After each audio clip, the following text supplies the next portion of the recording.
There we are. Greetings, campers. Good thing I went in. I went to go change the settings to allow chat. So let me know if we have chat. I don't know if it worked, but I also had to put in the links, which got screwed up too. So the joy. We're a bit tired because it's late. Or is it early? So following our stream, I had mentioned the gorilla, and I will say today, thank God the gorilla got fired. The little package arrived from Texas in one piece from FedEx Ground, and I plugged in the little amp, and it works. So, yippee, finally, I have something I can play at a low, manageable bedroom volume without blowing out windows and get excellent tone. So that should allow proper practice. Now that we have that important stuff. And if you don't understand the gorilla joke, I don't remember where I mentioned that. But the concept is to keep that thread running through the show. Know what I mean, Vern? That's number one. Number two, we have to do a big shout out and a thank you to Vilma for getting in touch with and arranging for our interview with Mary Holland. I thought that was an excellent interview. I did the premiere of it last night. Had some good discussion. The comments in there are real strong. People thought it was terrific. I have not had a chance to reach out to other YouTube friends and, what should we call them, influencers, and figure the best way to get that out. And obviously I haven't put that up on the main channel yet because we are still in the penalty box. You know what I mean? And those 2 points. So great work, Vilma. And that just speaks to the efficiency and the results you get by being direct, persistent, and focused, right? So now, in that interview, I don't remember if Vilma said it there, but she said it before, that she's going to be getting hold of Lindsey Graham's office, which is in South Carolina. That's her home state. And I was thinking, and I haven't spoke to her on it yet. I don't know if she'll probably see this, but I'll reach out to her in the morning. The question is, should we ask, and we the collective, for a Senate hearing on the Smith Modernization Act and determine whether or not it's constitutional, inquire of the agency, State Department, the U.S.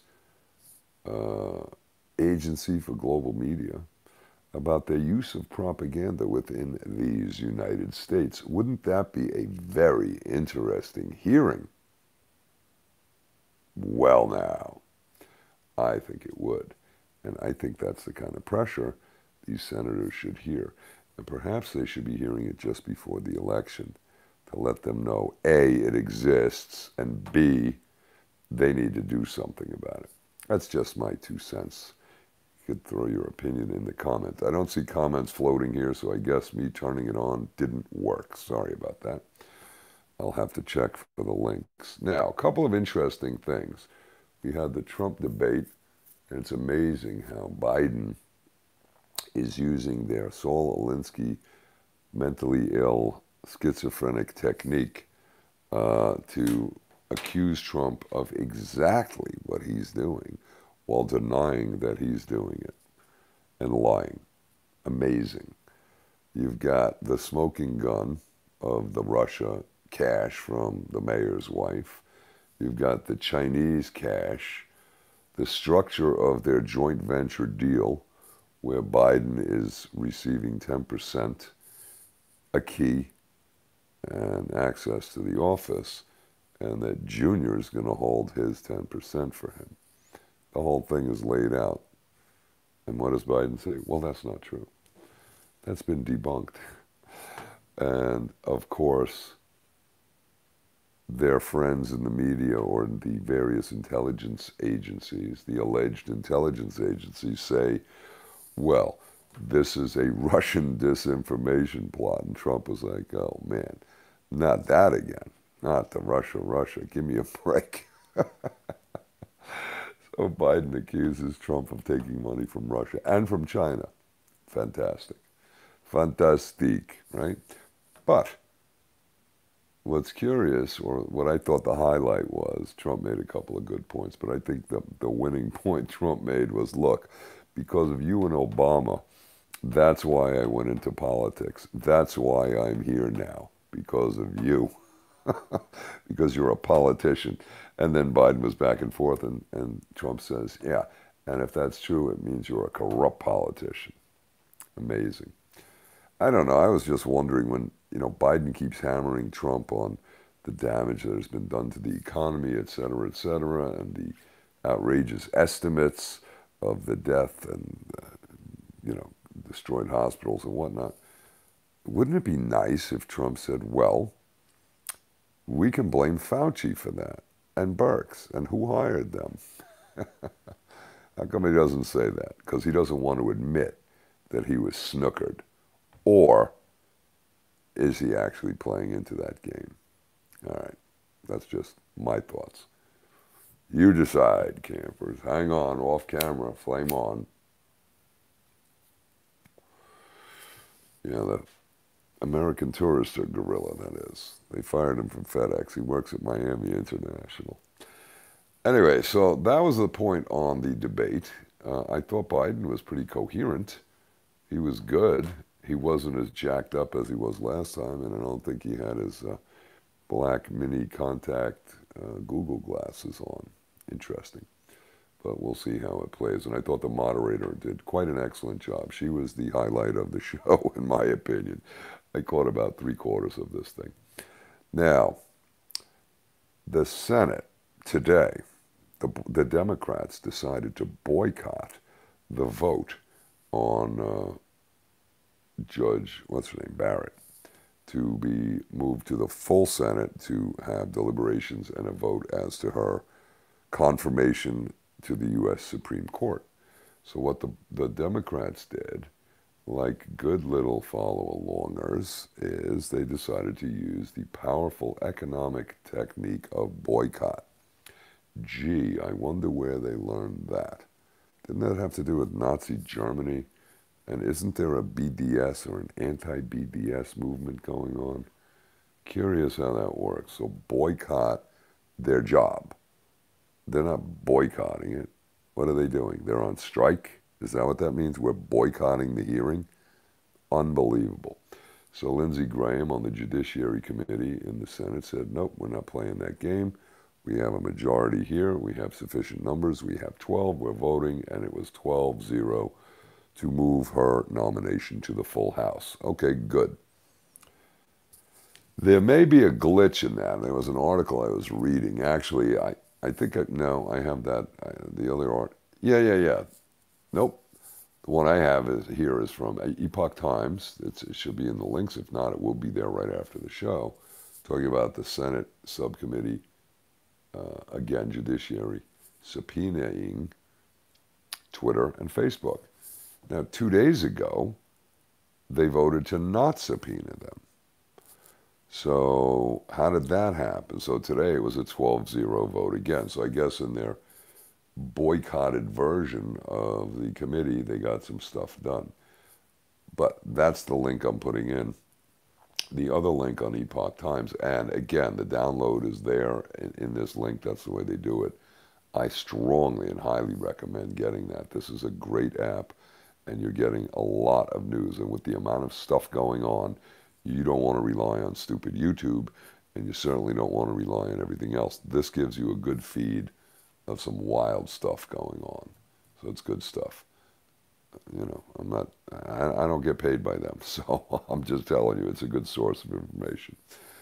But in the article on the confirmation vote, there was a discussion that said they had to have 12 to have the committee, but there was like a technical glitch for a nomination had to have a majority of the committee, not just 12 or something. But it seemed to me, my reading, that may not have complied with the Senate rules, which poses an interesting situation.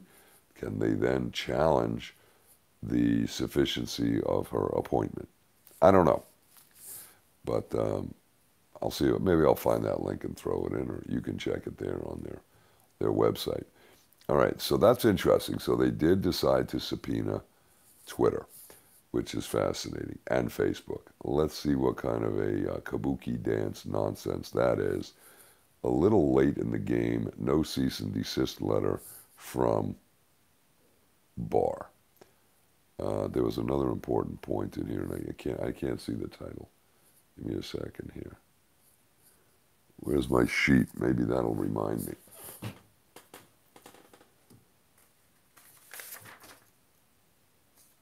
I just printed the damn thing.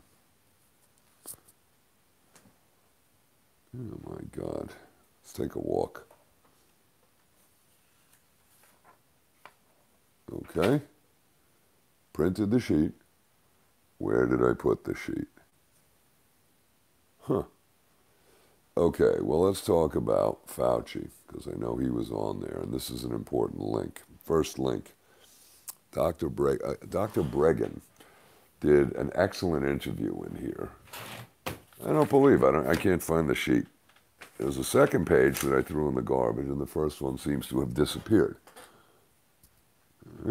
Wait. Nope. Anyway, Breggin does a brilliant job in an interview with, all right, I'm doing that disappearing act again. I hate that when that happens. That's what happens at late night. In the ether, things disappear. Lovely. Be nice if I had control of it. So here's the thing. Breggin lays out a timeline and some major research on the origins of COVID-19 and this, whatever we're calling this virus, SARS-2, coronavirus, novel coronavirus. And he demonstrates Fauci's involvement. And one of the points that I thought was interesting here is when Obama had mentioned there will be no more gain of function, that got outsourced. But once Trump got in, Fauci, according to Breggin here, or Breggin, said that he basically, ignored it or discontinued that policy. Now, I don't think he has the authority to do that. So would that be a criminal offense? Or does the policy and the law still stand and he is in violation thereof? It's a very interesting point. Well, this is worth listening to. Most importantly, you must realize that this Dr. Breggin is the same doctor Pam Popper's working with attorney Tom Rentz in the Ohio lawsuit. Now, I'm giving a link because he wrote up a full report on his findings on the Fauci question and Fauci's involvement, or purported or alleged involvement, shall we say. And I'm giving you the link to that. So you got Breggin's interview with Kathryn Austin Fitts, which is good. It's on, it was evidently taken off of YouTube, and it's on BitChute. And one of our campers, I forgot who, I want to say Liberator, may have posted this. I don't know who it was, but it was posted in the comments. And to demonstrate that I read the comments, here it is, and you can go look at it. But the thing is, this is a good interview, and I'm posting the link to the full report there. Kathryn Austin Fitts, and they have a great discussion. So it's good. It's about 50 minutes, so it's substantial, but it's excellent. So he's the same doctor that is working with the research. And that's what I was going to say. On his site, this is breggin.com. If you trim that back, go to his main site, and in fact, there's a link on her page. You go to breggin.com. You can see the other stuff he wrote. Now, he was talking about remdesivir there, and this is our segue, because remdesivir, they are saying, is this toxic?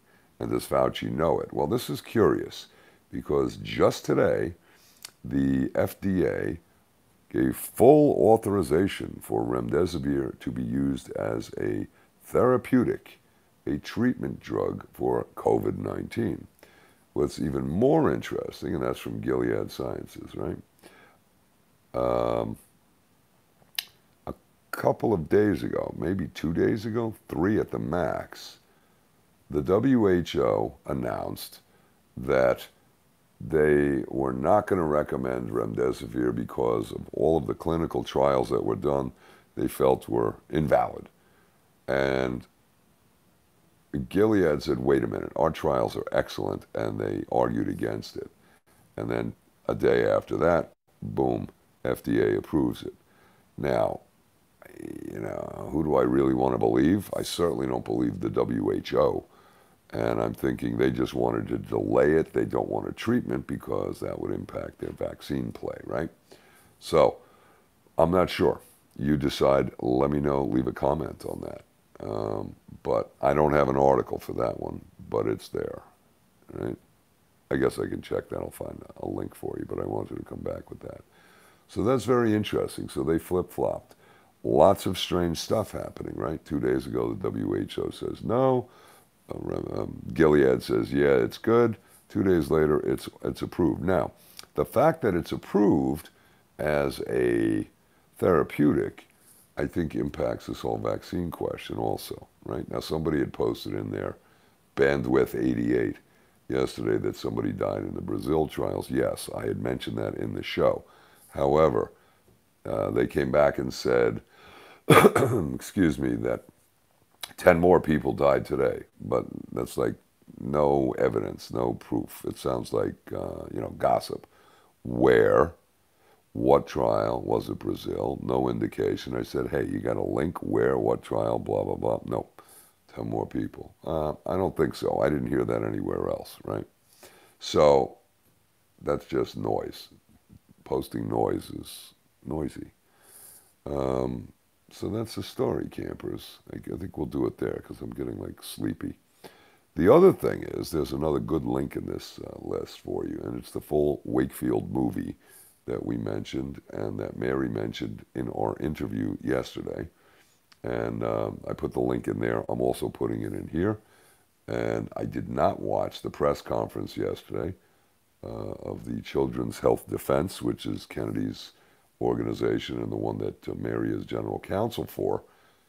But it is on their YouTube channel, which is basically a press conference discussing the very important litigation they have commenced against the FCC regarding 5G and the antiquated standards they use for, what should we call it, microwave radiation, okay, or electromagnetic frequencies. So those standards need to be updated, and there's a lot more information now than there was in 1996 when they came out. And she had mentioned that in the interview yesterday. The lawsuit is going, I think they're at the appellate level at this point. Unfortunately, it's in Washington, D.C., which I think is a pretty stacked deck, shall we call it, right? So that's that. So, and then the Wakefield movie is there, which is what she mentioned. So I think a strategy needs to be done so we can make a push. I was pleased to know that she is now aware of Smith-Mundt modernization. Other people are becoming aware of Smith-Mundt modernization. I think we should push the Senate and our local senators and people on the committee asking for a hearing on Smith-Mundt modernization. And I wouldn't be surprised if any staffer you spoke to or a senator didn't know what it was. So now might be the time that we got the momentum, because I've been screaming about it for 3 years. This could be good. Mary is talking about having a hearing as to the cause of the COVID, what are we going to call this, pandemic. And I think that's a good point. We had a hearing on 9/11. We have hearings and committees and commissions on all kinds of things. This is probably the largest economic damage done to the United States in history on the pretext of COVID. But we want to know where COVID came from that required this kind of dramatic, extreme action and reaction, right? How come nobody's called for a hearing and an investigation into that? I think that's a great idea. And while we're at it, we can ask about Smith-Mundt and how the agency is using their new legalized propaganda, and is that even constitutional?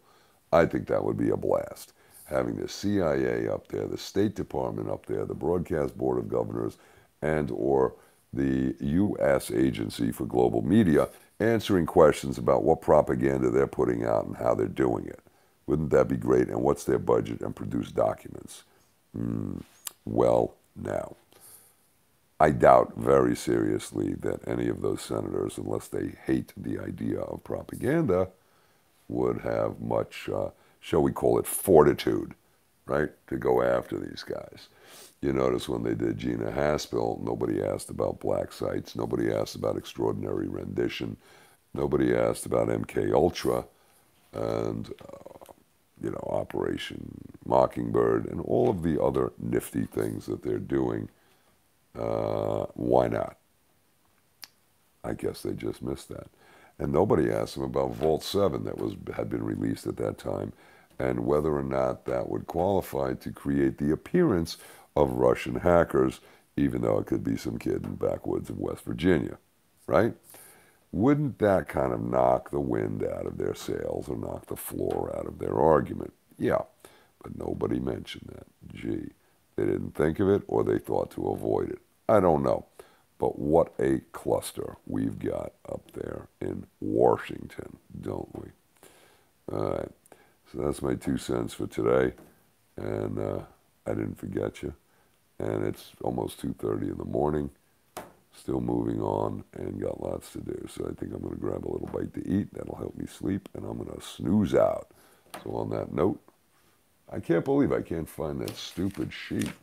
It was, so we've got Breggin. We've got his actual report. We've got Wakefield. We have the Epoch Times discussing what? These subpoenas. I'll see if I could find the one for the vote to move the judge to the full Senate for a confirmation hearing, and remdesivir. But this Fauci interview is important. Take a listen to that. All right, guys, thank you kindly. And I've got all my thank you notes sent out, and I will thank everyone and the patrons. And I got to post a couple of things in Patreon, especially that interview. And we are live. So I appreciate the support. I encourage you to continue the support and to, yes, definitely support the channel. Got to keep the ball rolling. So, thank you. I'm like spaced. Can't you see that? The clear thinking. I don't know. I like the fact the ape got fired out of the FedEx facility. And we need to thank Vilma again. Good work, Vilma. All right, campers. Good seeing you. Speak soon. FJ out. Bye for now. See ya.